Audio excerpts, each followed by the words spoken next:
കനത്ത മഴയിൽ പറവൂർ മടപ്ലാത്തുരുത്തിൽ മണ്ണിടിഞ്ഞ് പ്രദേശത്തെ വീടുകളിലേക്ക് ചെളിയും മണ്ണും കുത്തിയൊലിച്ചു. ദേശീയപാത നിർമ്മാണ പ്രവർത്തനങ്ങൾ നടക്കുന്ന പ്രദേശത്താണ് ഈയൊരു ദുരവസ്ഥ.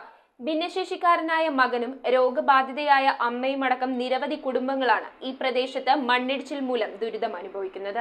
ദേശീയപാത നിർമ്മാണ പ്രവർത്തനങ്ങൾ നടക്കുന്ന പറവൂർ മടപ്ലാത്തുരുത്ത് പ്രദേശത്താണ് ശക്തമായ മഴയിൽ മണ്ണിടിച്ചിലുണ്ടായത്. ഈ പ്രദേശത്തെ വീടുകളിലേക്ക് ചെളിയും മണ്ണുമൊക്കെ കുത്തിയൊലിച്ച് വീടിന്റെ മുൻവശത്തുള്ള നടപ്പാത സഞ്ചാരയോഗ്യമല്ലാതായിരിക്കുകയാണ്. ഇതോടെ ദുരിതത്തിലായിരിക്കുന്നത് ഭിന്നശേഷിക്കാരനായ മകനും രോഗബാധിതയായ അമ്മയുമടക്കം നിരവധി കുടുംബങ്ങളാണ്. ഇന്നലെ ഉച്ചക്ക് പെയ്ത മഴയില് രാത്രി ആയപ്പോഴേക്കും വെള്ളം മുഴുവൻ അരച്ച് മണ്ണും എല്ലാം കൂടി വീട്ടിലോട്ട് കയറി. എന്റെ മോൻ നടക്കാത്ത ഒരു മോനാണ്. അവന് എങ്ങും എനിക്ക് എടുത്തോണ്ട് പോകാൻ പറ്റാത്ത അവസ്ഥയാണ്. നടക്കാൻ വഴിയില്ല, നടന്നൊന്ന് പോകാൻ ഒരു വഴിയില്ല. ഇതിന്റെ മുകളിലൊക്കെ പഠിച്ചേറിയാണ് ഈ പോണത്. അതും ചെളി. മഴ പെയ്തോടുകൂടി അതിനു മുമ്പ് പൊടിയും ഇതുമായിരുന്നു വേനക്ക്.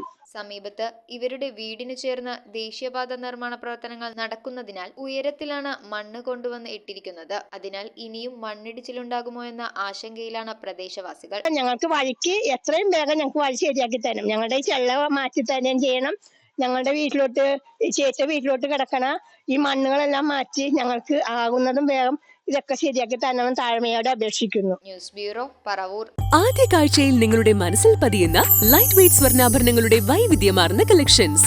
250 മില്ലി മുതലുള്ള കുട്ടിവളകൾ, 1.5 ഗ്രാമിൽ തുടങ്ങുന്ന മാലകൾ, 2 ഗ്രാം മുതലുള്ള വലിയ വളകൾ. Aleena golden diamonds.